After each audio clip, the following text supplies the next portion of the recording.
While it is not the busiest airport that I have visited, Pittsburgh International Airport still saw plenty of traffic on the day that we were there. And it has a lot of great, interesting exhibits for us to enjoy before security and after security, just so you can enjoy your time in Pittsburgh while you are awaiting your flight.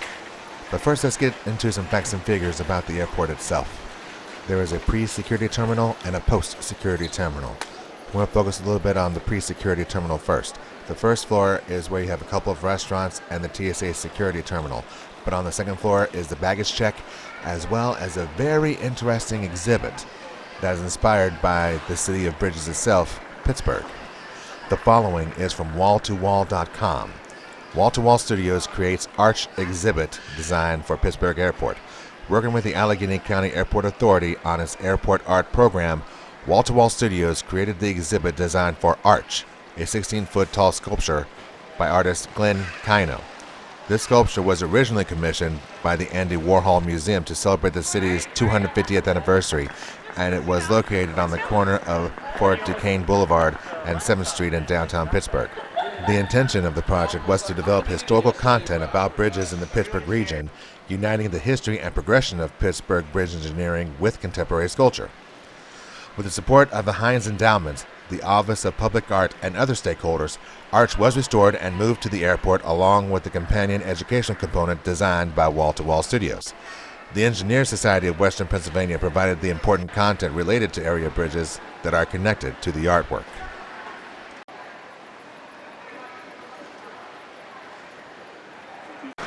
As soon as you get through the TSA security checkpoint, you will be able to take an automated tram from the security terminal to the main terminal.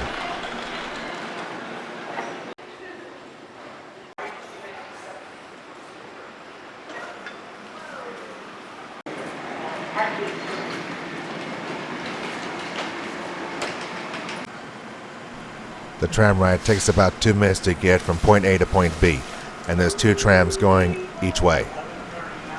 So you should be able to get to the main terminal with plenty of time to spare to get to your flight, assuming you don't come in too late.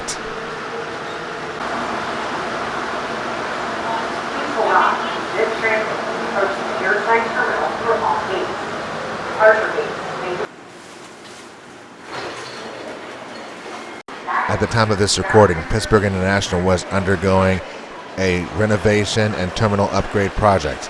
The following is from hdrinc.com. As Pittsburgh International Airport looked to the future, it saw the need for a modernized and adaptable airport terminal, one that updates technology and improves the passenger experience. To embark on this ambitious transformation, HDR joined Gensler in association with Lewis Vidal Plus Architects to form the architectural and engineering design team. HDR is leading the surface access, site, airfield, and infrastructure design for the $1.39 billion project. Our responsibilities include all site investigations and concepts for landside access, airside modifications, utility relocations, parking and rental car facilities. Our team studied the landside access and airside impacts to reconfigure and right-size gates, and develop a new roadway network totaling 27 lane miles, including a 3-level terminal bridge and thoroughfare system. With experts passionate about aviation and deeply rooted in the Pittsburgh area, HDR built a tailor-made team for the Allegheny County Airport Authority, which operates Pittsburgh International Airport. In addition to our aviation team, colleagues from a wide array of disciplines are contributing to this project, including roadway and bridge design, bridge architecture, storm hydraulics, traffic, advanced technologies, utilities, geotechnical, and site civil staff. Travelers in Pittsburgh currently check in at the airport's landside facility, then ride an underground automated people mover train to a separate airside terminal to reach their gate. The new structure, built between 2 arms of the existing X-shaped terminal, will consolidate check-in, ticketing, security, and baggage operations into one connected facility, making trips quicker and more efficient. Once opened in 2025, the terminal is expected to cut the time from car to plane in half. The design features additional space for concessions, an expanded TSA checkpoint, and separate levels for departing and arriving passengers. A new 3,300 space parking garage will also be built. As the program began, HDR performed an in-depth traffic analysis of both vehicles and pedestrians that helped confirm the scope of necessary improvements. Our team analyzed vehicle, passenger, and aircraft traffic forecasts, aircraft fleet mix projections, and regional growth models to develop landside access, terminal curb, and on-site parking demand.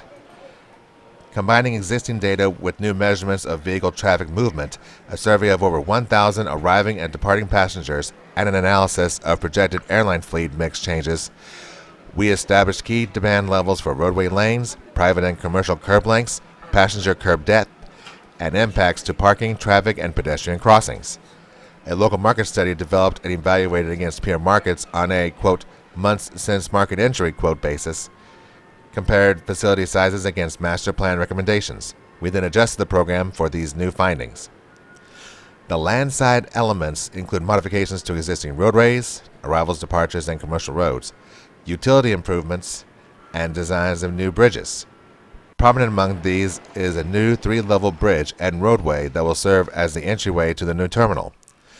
The 1,300-foot bridge was designed to complement the new terminal in its structure and aesthetics, and was carefully designed around 3 active tunnels, which will remain in use until the new terminal opens. Columns, art, lighting, seating, landscaping, ceiling cladding, and other aspects were thoughtfully chosen to provide a seamless passenger experience from bridge to terminal. The HDR team has also completed airside design work, including modifications to the hydrant fueling system, apron paved shoulders, passenger boarding bridge relocations, gate layout revisions and relocations, airfield lighting modifications, and blast fence layouts and modeling. Together, these improvements will result in a smart and efficient airport for the Pittsburgh area that reflects and serves its community, inspires the field of aviation, and advances the region's role as a world leader.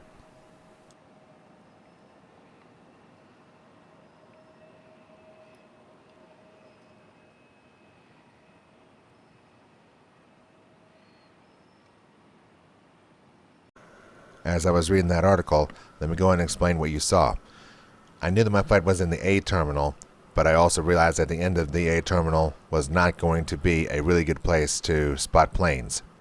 Not only was the droplets of rain on the window messing up my camera's autofocus, but I realized that the runway that was active was the one closest to Terminal B. So you saw me walk around A first, then make my way over to Terminal B, and at the end of Terminal B, I was able to get a lot more spotting action, not only taxi, but also takeoffs and landings. So I will be quiet as we witness more action right here at the end of Terminal A.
Now don't worry, I will have a couple more videos from all of the action that I have witnessed at Pittsburgh International Airport.